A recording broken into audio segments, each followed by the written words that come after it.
Сәлем қыздар. Менің есімім Жадыра болады. Жасым 32-де.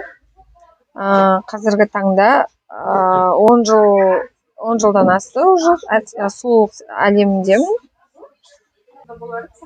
Мен бұл салаға келуімнің себебі өте қатты қызықтым. Біріншіден, екіншіден табыс табуым да керек болды. Осы 10 жылдың ішінде мен бірден осы дәрежеге жетіп кеткен жоқпын. Бірінші жаңағы шаш қию, шаш бояу содан бастадым. Одан кейін жаңағы татуажды оқыдым, оның нанын жедім. Одан кейін уже визажистті оқыдым, мейкапты оқыдым. Оның да нанын жедім, оны да игердім. Одан кейін жаңағы кірпіктің саласына өттім. Қазір уже 10 жылдың ішінде бүкілін оқып алдым. Қазіргі таңда уже 3000-ға жуық шәкірттер тәрбиелеп шығардым.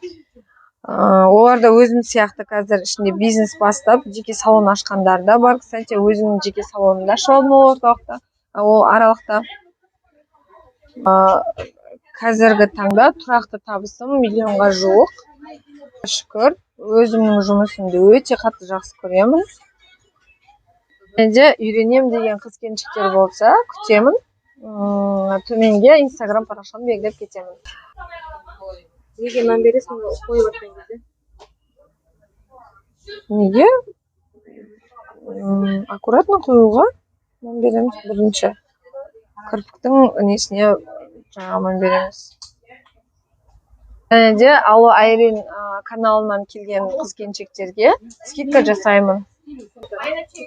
Қош сау болыңыздар.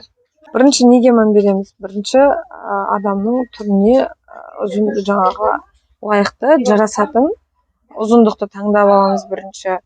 Одан кейін жаңағы объемдарын дейді ғой, жаңағы қалыңдықтарын таңдап аламыз. Сапалы, әдемі кірпік шығу үшін аккуратно бірінші мұқият мән беріп жұмыс істейміз. Күніне 7-8 адам қабылдаймын кешке дейін.